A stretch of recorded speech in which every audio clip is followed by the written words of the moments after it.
Hello everyone, నా పేరు Ranjitha. Welcome to my channel. Deepavali వచ్చేస్తుంది కదండి. సో నేను కూడా మీ ముందుకి ఒక యూనిక్ ఐడియాతో వచ్చేసానండి.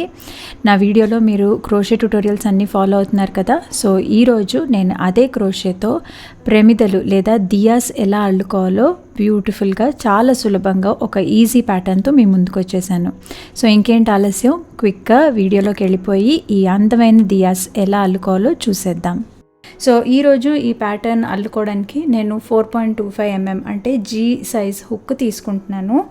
నా దగ్గర థిక్ యాన్ లేదనమాట. సో దానికోసం నేను ఏం చేస్తున్నానంటే, చూసారు కదా, ఈ విధంగా 2 సన్న ఉల్ దారాలు ఏవైతే ఉన్నాయో వాటిని రెండింటిని ఇలా కలుపుకుని అల్లుకుంటున్నాను.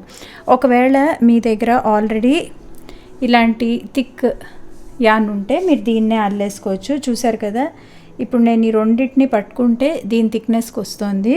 అదే విడివిడిగా అల్లుకుంటే చాలా సన్నగా అవుతుంది, ఎక్కువ స్టిచెస్ పడతాయి, ప్లస్ మనకి స్టిఫ్నెస్ కూడా ఉండదు ప్రాజెక్ట్కి అని చెప్పి నేను ఈ విధంగా 2 స్ట్రాండ్స్ కలిపి చేసుకుంటున్నాను అనమాట. సో ఈ ప్యాటర్న్కి ఫస్ట్ వచ్చేసి ఏంటంటే, మనము మ్యాజిక్ సర్కిల్తో స్టార్ట్ చేసుకోవాలి. సో ఇంతకుముందు ప్రాజెక్ట్లో కూడా నేను ఒకసారి మీకు మ్యాజిక్ సర్కిల్ అంటే ఏంటని చూపించాను. స్లిప్ నాట్ వేసుకున్నట్టే వేసుకోవాలండి, కాకపోతే దీని అడ్వాంటేజ్ ఏంటని చూపిస్తాను. చూడండి, ఈ 2 దారాలు ఇలా పట్టుకున్నాను కదా. మీరు ఒకటే యాన్ వాడే పని అయితే మీరు ఒకటే వాడండి. నేను ఇక్కడ 2 వాడుకుంటున్నాను కాబట్టి నేను 2తో చూపిస్తున్నాను అనమాట. 2 తీసుకున్నాను కదా అని మీరు కన్ఫ్యూజ్ అయిపోకండి. సో చూడండి, ఈ విధంగా ఇలా తిప్పుకున్నాను. ఒక రౌండ్ ఇటు, ఒక రౌండ్ ఇటు, దీని కింద నుంచి ఇలా తీసుకొని దీనిపైన నుంచి. సో సేమ్ మనం స్లిప్ స్టిచ్ వేసుకున్నట్టే, కానీ స్లిప్ స్టిచ్ వేసుకున్నప్పుడు ఈ వేళ్ళు తీసేసి లాగేస్తాం కదా. ఇప్పుడు నేను తీయకుండా ఏం చేస్తున్నానంటే, ఇలా పెట్టుకున్న తర్వాత ఇక్కడి నుంచి కంటిన్యూ చేసేసుకుంటున్నాను అనమాట. సో ఇక్కడ ఒక సింగిల్ క్రోషే అనేది వేసేసుకున్నాను. సో దీంతో మనకి మ్యాజిక్ సర్కిల్ ఫామ్ అయిపోతుంది. ఒకవేళ మీకు ఈ రింగ్ చేసుకోవడం కష్టంగా అనిపించింది అంటే మీరు 4 చైన్స్ వేసుకొని ఫస్ట్ చైన్కి మీరు కనుక స్లిప్ స్టిచ్ వేసుకుంటే ఇదే మాదిరి రింగ్ ఫామ్ అవుతుంది అనమాట మీకు కూడా. సో ఇప్పుడు దీని తర్వాత నేను ఏం చేస్తున్నానంటే, ఈ ఫస్ట్ది కౌంట్ అవ్వదు. దీని తర్వాత దీని లోపల 8 సింగిల్ క్రోషేస్ వేసుకుంటున్నాను. సో చూడండి, ఇలా ఇన్సర్ట్ చేసి ఇలా తీసుకున్నాను, 2 లూప్స్ వచ్చేసాయి. సో ఇది 1 సింగిల్ క్రోషే. అదేవిధంగా 8 సింగిల్ క్రోషేస్ వేసేసుకుంటున్నాను. సో 1 2 3 7 8. సో ఇప్పుడు చూడండి, ఇలా రింగ్ లాగా అల్లుకోవడం వల్ల మనకు అడ్వాంటేజ్ ఏంటంటే, ఇప్పుడు ఈ ఫ్రీ ఎండ్ ఏదైతే ఉందో దాన్ని నేను ఇలాగా టైట్గా లాగేస్తాను. సో ఇలా టైట్గా లాగేస్తే మనకి అసలు సెంటర్లో హోల్ కనిపించే ఛాన్సే లేదనమాట. సో అంతా సింగిల్ కుట్టులాగా కనిపిస్తుంది. సో ఇప్పుడు ఏదైతే ఫస్ట్ సింగిల్ క్రోషే మనం వేసామో ఆ సింగిల్ క్రోషేకి నేను ఇలాగా స్లిప్ స్టిచ్ వేసేసుకుంటున్నాను. సో చూసారు కదా, అసలు సెంటర్లో మనకి గ్యాప్ లేకుండా టైట్గా ఫామ్ అయిపోయిందనమాట. 8 స్టిచెస్. సో రౌండ్ 1 ఎండింగ్లో మనకి 8 స్టిచెస్ ఉంటాయన్నమాట. సో నెక్స్ట్ రౌండ్ 2కి వచ్చేసరికి ఏం చేస్తున్నానంటే, ప్రతి స్టిచ్లో 2 సింగిల్ క్రోషేస్ వేసుకుంటున్నాను. సో ఎట్ ది ఎండ్ మనకి 16 సింగిల్ క్రోషేస్ రావాలన్నమాట. సో చూడండి,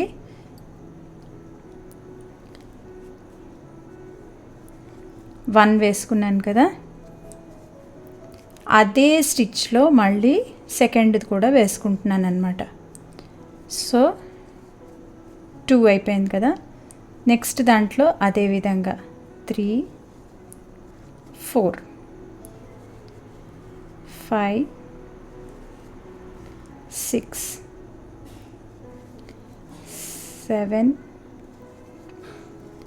8. సో 15,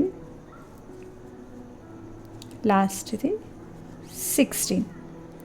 సో ఇప్పుడు నేను ఏం చేస్తున్నానంటే, మనం ఏదైతే ఫస్ట్ సింగిల్ క్రోషే వేసుకున్నామో, కావాలంటే మీకు ఏ విధమైన డౌట్ ఉన్నా నేను ఎప్పుడు చెప్పినట్టు ఒకసారి మళ్ళీ కౌంట్ చేసుకొని చూడండి. 1 2 3 4 5 6 7 8 9 10 11 12 13 14 15 16.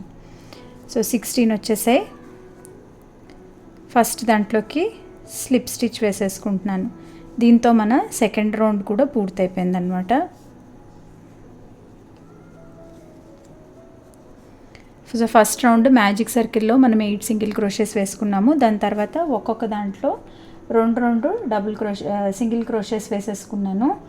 ఇప్పుడు థర్డ్ దాంట్లో వచ్చేసి మళ్ళీ ఒక్కొక్క దాంట్లో 2 సింగిల్ క్రోషెస్ వేసుకుంటాను.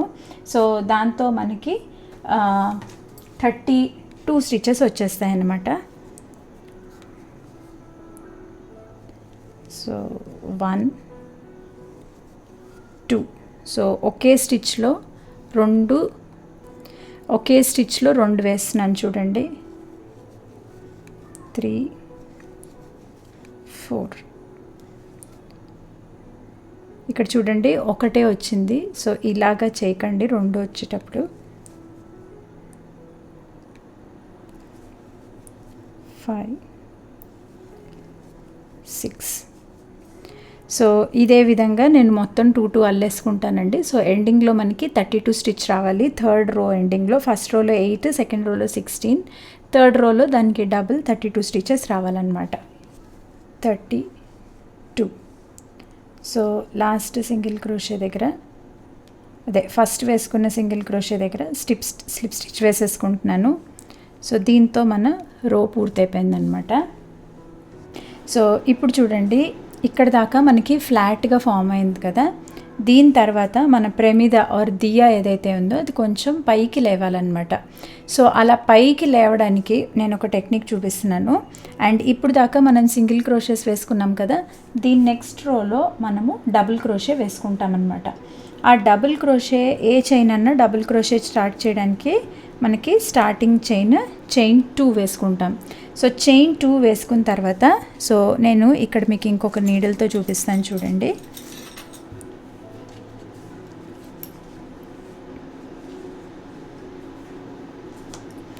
సో ఇక్కడ ఉంది కదా. సో మనకి ప్రతి స్టిచ్లో చూడండి 1 2 లూప్స్ ఉంటాయి కదా. సో ఇప్పుడు మనము అలా పైకి లేపుకోవడం కోసం ఏం చేస్తున్నామంటే ఓన్లీ బ్యాక్ లూప్లో మాత్రం మనం ఇన్సర్ట్ చేయాలన్నమాట. సో ఈ ప్యాటర్న్లో అదొక్కటే కొంచెం డిఫికల్ట్ పార్ట్ అండి, కానీ అది కూడా చాలా ఈజీ. మీరు జస్ట్ ఫస్ట్ 2 స్టిచెస్లో మీకు కన్ఫ్యూజన్ ఉంటుంది, దాని తర్వాత మీకు ఈజీ అయిపోతుంది. సో ఇప్పుడు నేను ఏం చేస్తున్నానంటే ఈ రౌండ్ మొత్తం ఒక్కొక్క స్టిచ్, అంటే మనం 32 వచ్చాయి కదా మనకి ఇప్పుడు దాకా. సో 32 డబుల్ క్రోషెస్ వేసుకుంటున్నాను. ఈ ఫస్ట్ వేసింది కౌంట్లోకి రాదు, ఇది జస్ట్ మనం ఆ హైట్ తెచ్చుకోవడం కోసం ఫస్ట్ 2 చైన్స్ వేసుకున్నాము. సో ఇప్పుడు ఫస్ట్ చైన్లో నేను ఏం చేస్తున్నానంటే double crochet. So an over back loop only. Okay, back లూప్లో మాత్రమే ఇలా ఇన్సర్ట్ చేసి, ఇప్పుడు మనకి 3 లూప్స్ వచ్చేసాయి కదా. సో ఫస్ట్ 2 లూప్స్లోంచి ఈ విధంగా ఇన్సర్ట్ చేసుకుంటున్నాను. దాని తర్వాత 2 వచ్చాయి. సో ఇది మన ఫస్ట్ డబుల్ క్రోషే. అదేవిధంగా 32 డబుల్ క్రోషెస్ వేస్తున్నానండి, కానీ ఆ 32 డబుల్ క్రోషెస్ ఎలా వేయాలి అంటే ఓన్లీ బ్యాక్ లూప్లో మాత్రం వేయాలన్నమాట. సో చూడండి, an over back loop only,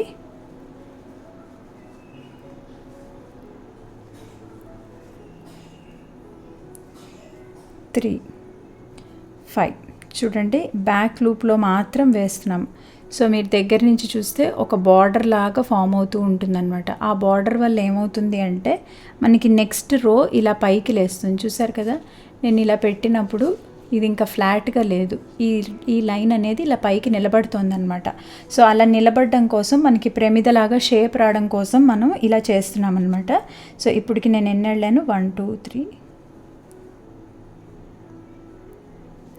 5 అల్లాను. సో అదేవిధంగా 32 అల్లేస్తాను చూడండి, 32 వచ్చేసేయండి. సో ఇప్పుడు నేను దీంట్లో స్లిప్ స్టిచ్ వేసేసి జాయిన్ చేసేస్తున్నాను అనమాట. సో చూడండి ఇలాగ మనకి ప్రేమిదలాగా పైకి లేచిందనమాట.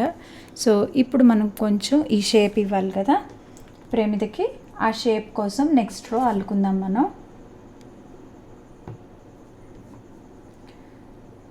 సో నెక్స్ట్ ఏం చేస్తున్నానంటే యాజ్ యూజువల్ హైట్ పెరగడం కోసం నెక్స్ట్ రో స్టార్ట్ చేసుకోవడం కోసం చైన్ 2 వేస్తున్నానండి. చైన్ 2 వేసేసిన తర్వాత నేను ఏం చేస్తున్నానంటే ఫస్ట్ 6 డబుల్ క్రోషెస్ అల్లుకుంటున్నాను. సేమ్ ఇందాక అల్లినట్టే బ్యాక్ లూప్ ఓన్లీ. సో 1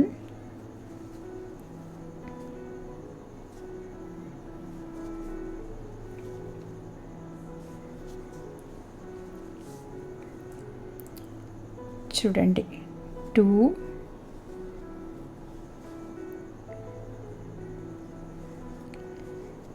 3 4 5 6. ఇప్పుడు 6 డబుల్ క్రోషెస్ వేసుకున్నాను కదండి. దీని తర్వాత ఏం చేస్తానంటే 2 డబుల్ క్రోషెస్ జాయిన్ చేసేస్తానమాట. సో అది ఎలా చేయాలనేది మీకు ఇవాళ నేర్పిస్తాను చూడండి. యాజ్ యూజువల్ ఫస్ట్ మనం ఇలాగా డబుల్ క్రోషే స్టార్ట్ చేసుకుంటున్నాం కదా. 3 లూప్స్ వచ్చేసాయి మనకి. 3 లూప్స్ వచ్చేసిన తర్వాత ఫస్ట్ 2 లూప్స్లోంచి ఇలా లాగుతున్నాం. దాని తర్వాత 2 లూప్స్ వచ్చేసాయి. ఈ 2 లూప్స్ని నేను ఇలాగే ఉంచుతున్నాను. మళ్ళీ యాన్ ఓవర్ చేసి నెక్స్ట్ స్టిచ్లోకి ఇన్సర్ట్ చేస్తున్నాను. చూడండి ఇప్పుడు మనకి ఎన్ని వచ్చాయి, 4 వచ్చాయి.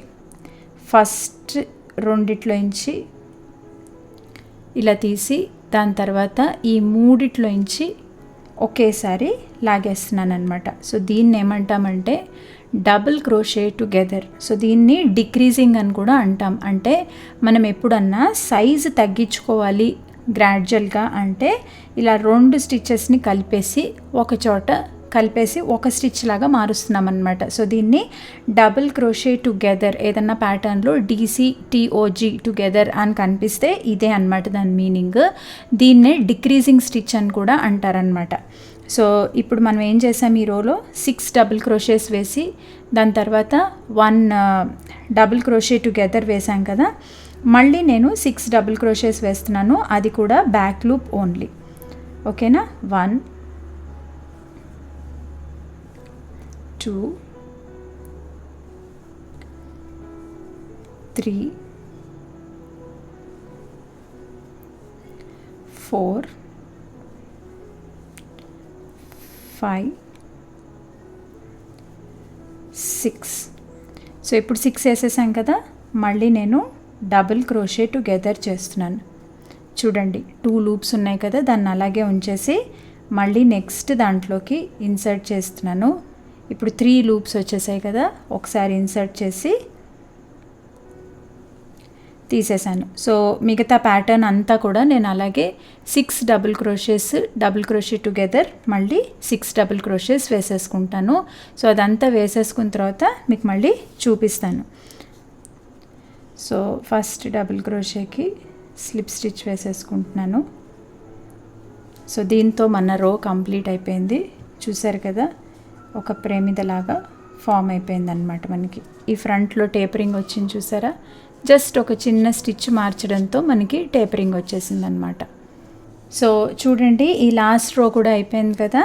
ఇంక ఇప్పుడు నేను ఏం చేస్తున్నానంటే జస్ట్ ఒక స్లిప్ స్టిచ్ వేసుకొని ఇది ఇలా లాగేసుకొని కట్ చేసేస్తున్నాను. చూసారు కదా, ఏమీ లేదండి, చాలా సులభమైన ప్యాటర్న్. ఇంకా ఈ ఎడ్జెస్ ఏవైతే ఉన్నాయో అవి లోపలికి దూర్చేసుకుందాము. సో చూసారు కదా, నేను ఈ ఎడ్జెస్ అన్నీ లోపలికి వీవ్ చేసి మీకు ఫినిష్డ్ ఫోటో చూపిస్తాను. ఇప్పుడు చూడండి ఎంత బాగా వచ్చిందో. సో మీరు ఇది జస్ట్ ఇలా పిన్ చేసి వదిలేస్తే ఇది ఆ షేప్ అలా ఉండిపోతుందండి.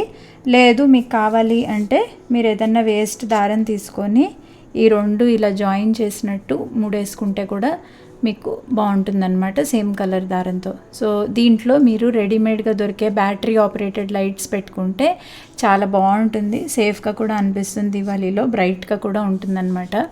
ఒక్కసారి అల్లుకున్నారు అంటే ఇవి వాషబుల్ కూడాను, మీరు ప్రతి సంవత్సరం మళ్ళీ మళ్ళీ ఇవే వాడుకుంటూ ఉండొచ్చు, వాషబుల్ కూడాను. సో స్టోరేజ్కి కూడా ఎక్కువ ప్లేస్ తీసుకోవు. సో దీపావళి అయిపోయిన తర్వాత మీరు అన్నీ ఒక కవర్లో వేసేసి జాగ్రత్తగా పెట్టేసుకోవచ్చు. ఎక్కువ ప్లేస్ పగలడం కానీ మామూలు ప్రమిదల్లాగా అలాంటి ప్రాబ్లమ్స్ కూడా ఉండవు. సో ఈ ప్యాటర్న్ మీకు నచ్చిందని అనుకుంటున్నాను, తప్పకుండా మీరు కూడా ట్రై చేస్తారని అనుకుంటున్నాను. ఇక్కడ నేను మీకు కొన్ని క్లోజప్ ఇమేజెస్ షేర్ చేస్తున్నానండి. చూసారు కదా, జస్ట్ బేసిక్ స్టిచెస్తో మనం ఎంత అందంగా క్రోషేతో ఇలాంటి దియాస్ అల్లుకోవచ్చో ఈ వీడియోలో మీరు నేర్చుకున్నారు కదా.